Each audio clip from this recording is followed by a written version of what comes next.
Le deuxième point, ou le troisième point de l'ordre du jour plus exactement, appelle la présentation d'un rapport sur la situation de la collectivité en matière de développement durable pour l'année 2012. Et c'est Madame Motte qui nous présente ce rapport. Oui. Merci, Monsieur le maire. Donc, c'est un rapport sur la situation de la collectivité en matière de développement durable pour l'année 2012.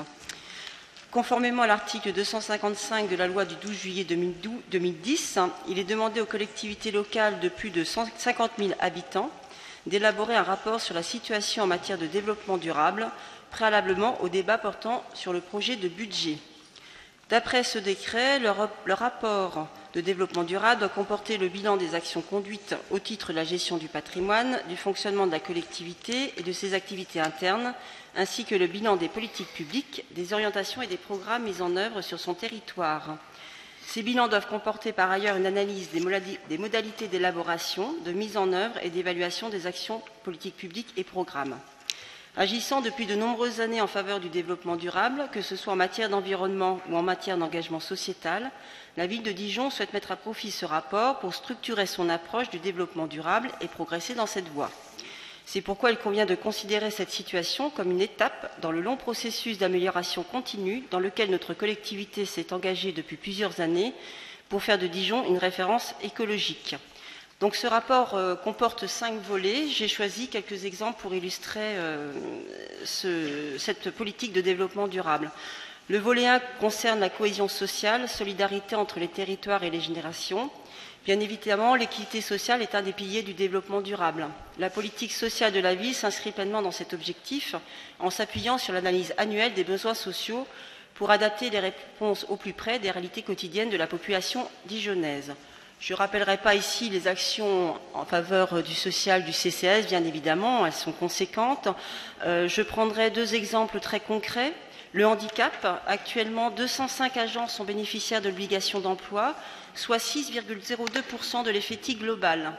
Et 276 000 € sont dépensés dans le cadre d'une subvention du Fonds d'insertion des personnes handicapées pour différentes actions liées à l'intégration de ces salariés.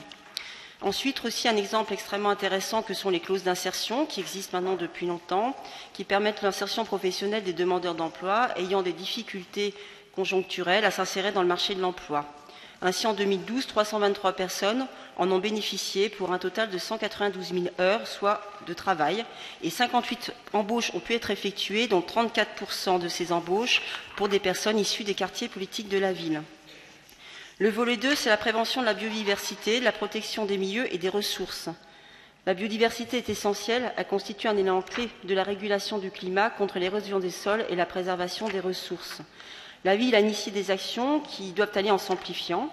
Ainsi, la mise en place d'un observatoire participatif et culturel de la biodiversité urbaine, la préservation des espaces naturels, est prise en compte dans la conception des protégés d'aménagement d'espaces publics relevant de la collectivité de la biodiversité végétale et animale.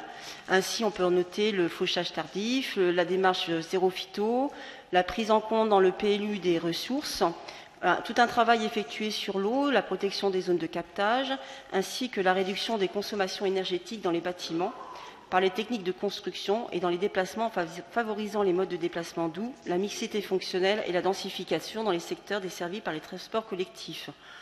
À ce titre, bien sûr, on peut noter le tramway et une gestion également plus durable des sites sportifs avec un effort réalisé sur la régulation de l'éclairage, réduction de consommation de l'eau. Le volet 3, c'est la dynamique de développement suivant des modes de production et de consommation responsables. Comment produire et consommer autrement ? Un exemple très concret aussi, actuellement 10% de la produits de la restauration scolaire de Dijon sont issus de filières de production courte et 10% de l'agriculture biologique. Développer la part des produits issus de l'agriculture biologique et des produits locaux dans la restauration scolaire est un véritable enjeu, ainsi que la découverte du patrimoine culinaire local, avec comme perspective intéressante à noter la création d'une légumerie, donc voir un peu pour aider à cette création d'une légumerie au niveau départemental, et en lien avec Dijon Ville Santé, la valorisation d'une alimentation saine, l'importance du goût et bien évidemment de l'équilibre alimentaire. Le volet 4, c'est la lutte contre les changements climatiques et la protection de l'atmosphère. Le changement climatique constitue une menace de plus en plus sérieuse pour l'homme et son environnement. Ce que nous faisons ici à l'échelle locale participe à cette lutte globale. Cet enjeu est fondamental, on l'a vu dans le rapport précédent, parce que même si des régions sont soumises à des typhons, et ils deviennent d'une violence extrême, et donc c'est extrêmement important de pouvoir continuer localement à amplifier cette politique, même si à nous seuls nous n'y arriverons pas.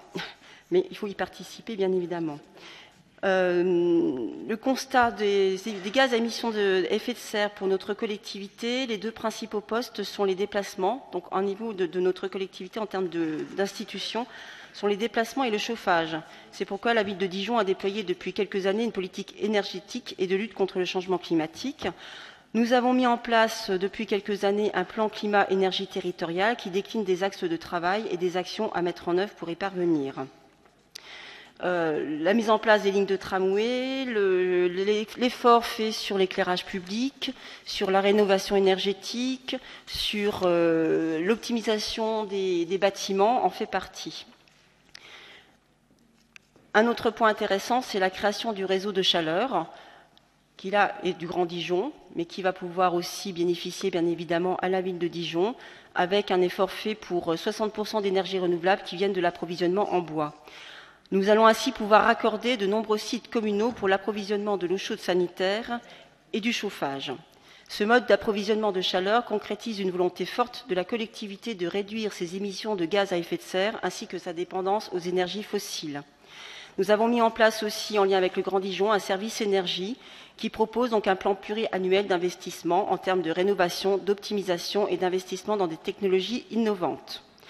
Enfin, le dernier volet concerne l'épanouissement de tous les êtres humains, enjeu extrêmement important aussi actuellement. Nous avons ici donc tout un volet sur les services rendus à la population, à tous les âges de la vie, et pour l'accès de tous à l'éducation, aux loisirs et à la culture. Donc, deux exemples que j'ai pris. Le projet éducatif global, on en a pas mal parlé, je pense qu'on aura l'occasion d'en reparler.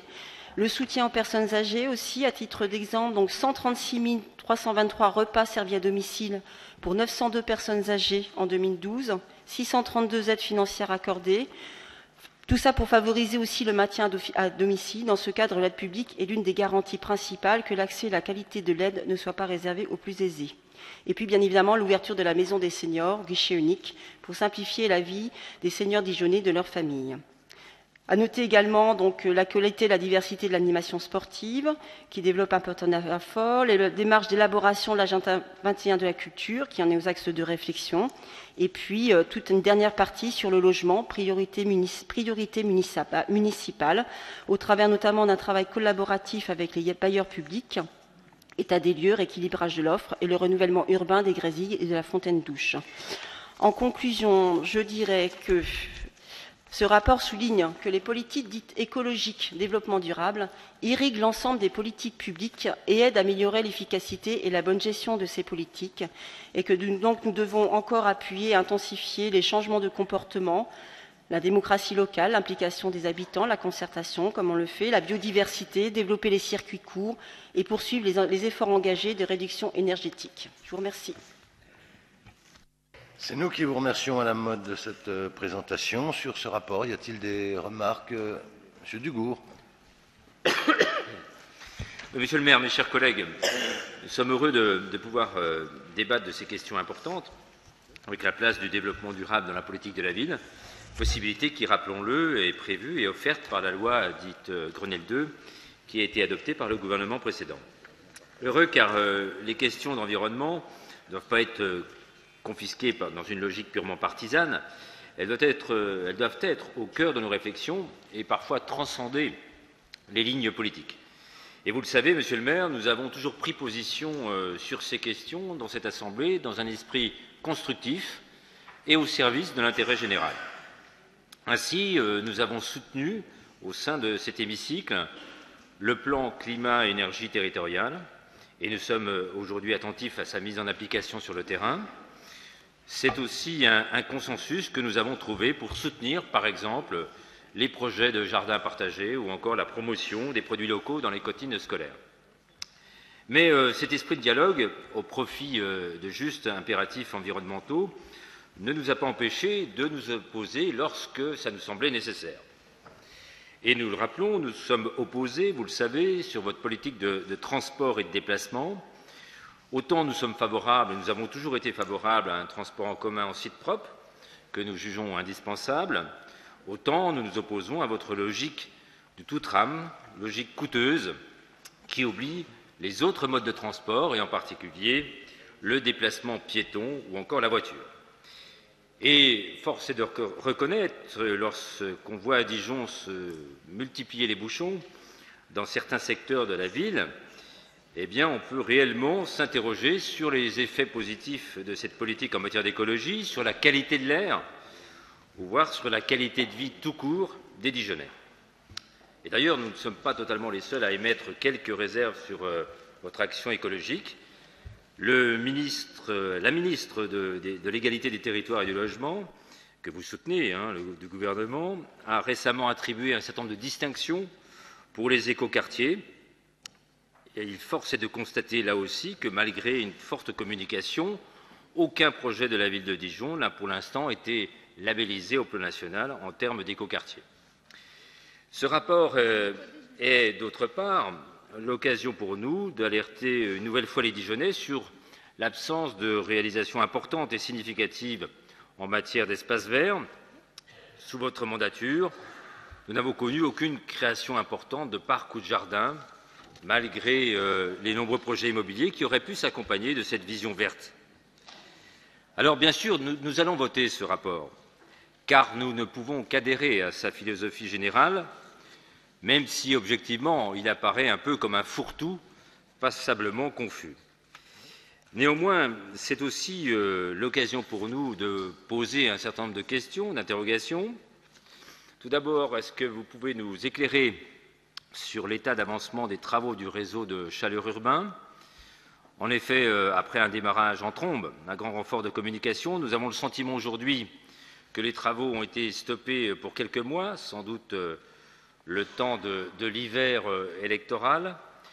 Nous tenons à rappeler l'importance de ce dossier que nous avons soutenu pour son intérêt environnemental, mais aussi pour sa dimension économique en faveur des familles. Qu'en est-il également du plan de remplacement des branchements en plomb de notre réseau d'eau potable, qui semble prendre là aussi du retard, ce qui pose une vraie question de santé publique? Il reste environ 8000 branchements à remplacer sur notre territoire. Où en est ce dossier? Et puis enfin, reprenant une initiative de notre groupe, le conseil municipal a voté il y a plus d'un an la refonte du règlement de la publicité dans notre ville, afin de lutter contre une forme de pollution qui n'est pas négligeable, la pollution visuelle, contre l'affichage sauvage dans le but d'améliorer la qualité de notre paysage urbain. Or, depuis cette date, nous n'avons pas vu d'avancée sur ce dossier, et là aussi, nous souhaiterions, Monsieur le maire, avoir le point sur ce dossier et sur cette décision importante et attendue de notre Assemblée pour qu'elle ne reste pas lettre morte. Voilà, Monsieur le maire, mes chers collègues, les remarques et les interrogations que nous avions et que nous avons au sujet de ce rapport sur le développement durable de notre ville. Je vous remercie. Merci, Monsieur Dugourc. Sur la partie transport et déplacement, quelques éléments chiffrés que va vous communiquer Monsieur Gervais. Oui, je voulais quand même rappeler qu'il y avait une étude d'impact et donc il y avait une enquête publique et si le réseau de transport a pu être réorganisé, c'est que le projet était très intéressant. Le réseau, sur son ensemble, bus plus tram, je rappelle, c'est l'économie de 1500 tonnes de CO2 par an. C'était dans l'étude d'impact et c'est le résultat. Je parle bien sur l'ensemble du réseau bus plus tram, parce qu'il n'a pas échappé que 102 bus hybrides sont en circulation depuis déjà quelques mois et qu'en fait aujourd'hui 90% des usagers du réseau sont transportés par des véhicules à traction électrique. Le moins polluant, c'est ce qui justifie les 1500 tonnes. Je dis bien sur l'ensemble du réseau, et ce qui a permis d'ailleurs aussi d'augmenter le nombre d'usagers, 30% d'augmentation du nombre d'usagers bus plus tram sur un an. On a été récompensé plusieurs fois, d'ailleurs, sur les aspects environnementaux, aussi bien du réseau que du dépôt. Je rappelle par l'AFNOT, qui est quand même une association d'usagers reconnue, qui nous a accordé le ticket vert sur l'ensemble de notre politique de mobilité sur Dijon. On a été récompensé à Londres et on a été récompensé sur les villes environnementales sur ce projet-là. Sur le règlement local de publicité, effectivement, l'étude est en cours, le diagnostic est en cours, puisque pour des raisons également d'efficacité, de coût, d'économie d'échelle, l'étude a été proposée au niveau de l'agglomération pour toutes les communes. Elle sera terminée d'ici la fin de l'année et qui permettra après aux communes, bien entendu, de travailler et de faire des choix sur le règlement local de publicité. Donc il n'y a pas de retard, tout est en cours sur ces deux points-là. Merci, Monsieur Gervais. C'est dommage, je ne peux pas vous le demander, Monsieur Dugourc, que vous n'ayez pas pu assister à mes présentations budgétaires l'année dernière, parce que j'avais montré ce qu'étaient des embouteillages avant 2001. J'avais une excellente série de photos que d'ailleurs je pourrais publier, je vous les passerai et je les montrerai à la population à nouveau. J'avais quelques exemples de ce qu'étaient des embouteillages avant 2001, du temps où pourtant il n'y avait pas de bus le soir, il n'y avait pas de bus le dimanche matin, il n'y avait pas de bus le soir qui reliait la fac. C'est vrai qu'on leur conseillait de faire du stop, et il y avait des embouteillages, vous ne pouvez même pas vous imaginer. J'ai des photos absolument exceptionnelles de jours absolument normaux. Donc les bouchons dont vous parlez aujourd'hui n'ont plus rien de commun, avec ceux que l'on connaissait avant. Parce que les bouchons que vous avez aujourd'hui sur une file de voitures, qu'on essaie de réduire et qui s'amélioreront avec l'arrivée de la Lino, bien évidemment, eh bien, c'était monstrueux quand c'était sur 3 fils. Et c'était sur 3 fils dans tout Dijon. Et donc, je publierai, je montrerai, d'ailleurs on pourrait le faire au prochain conseil municipal, au moment du budget, 1 ou 2 photos intéressantes pour que tout le monde puisse se rappeler notre histoire.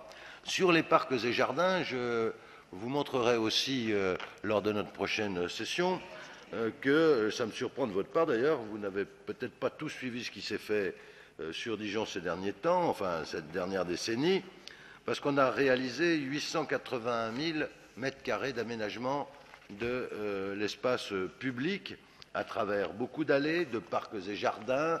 On va en faire encore un tout à l'heure sur Arsenal, d'aménagement de places, d'arbres plantés, etc. Donc je dénie ce droit de dire que, et d'ailleurs la liste sera présentée de manière complète et agrémentée de quelques illustrations, bien sûr, sur tous ces espaces verts qui ont été créés, aménagés, rénovés, etc., etc. Ensuite, sur le réseau de chaleur urbain, non seulement c'est un grand chantier, mais c'est un grand chantier qui rapporte de l'argent à terme assez rapidement, par-delà, je m'en excuse pour nos amis du courant écologiste, mais pour tout le monde d'ailleurs, par-delà les effets bénéfiques en termes de CO2, on a derrière cela un réseau qui se déploie et qui rapporte de l'argent au Grand Dijon avec ce qu'on appelle les certificats d'énergie, d'économie d'énergie. C'est près de 2 millions d'euros qui vont rentrer dès cette année dans le budget du Grand Dijon. C'est une avancée formidable pour tous les gens qui vont en profiter. Donc actuellement, c'est comment relier les immeubles d'abord, etc. Et puis on n'a pas fini. Non seulement on va continuer, et on va aussi... oui, j'ai demandé effectivement que certains grands travaux soient arrêtés pendant les fêtes de Noël. Parce que vous m'auriez dit qu'il y a des bouchons partout. Donc je me suis dit que ça valait le coup d'attendre un petit peu. Mais n'ayez crainte, on va continuer.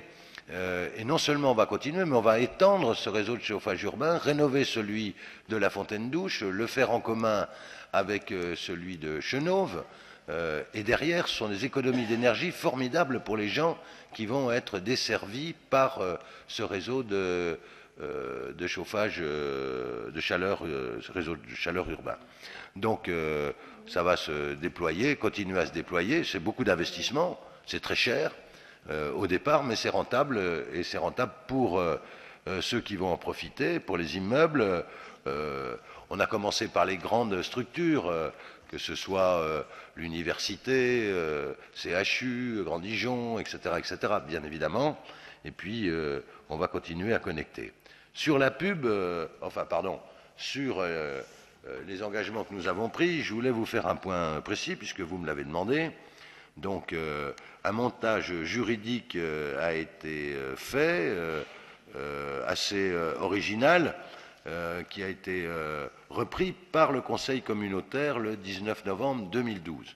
Donc, nous avons décidé de faire l'étude diagnostique des publicités et enseignes préalablement à l'élaboration, parce que, bien évidemment, il faut avoir une étude avant de faire l'élaboration du schéma concernant la publicité et les enseignes.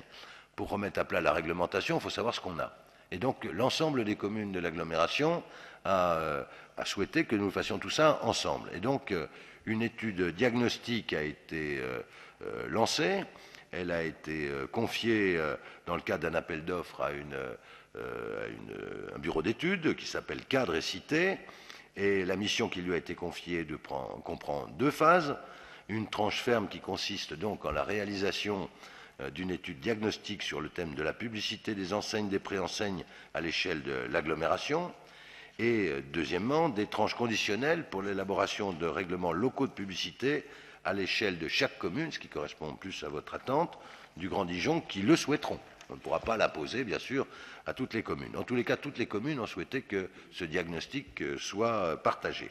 Et donc, la mission de diagnostic a débuté au début de l'été 2013 et s'achèvera, on peut dire, en février 2014. C'est un délai d'à peu près 8 mois. Elle se traduit par un repérage sur le terrain de l'intégralité des dispositifs de publicité de l'agglomération, des enseignes, c'est très important, situées dans les secteurs sensibles en vue du patrimoine, que ce soit le secteur sauvegardé, même s'il est bien protégé à Dijon, le périmètre de l'UNESCO, les AVAP, le paysage.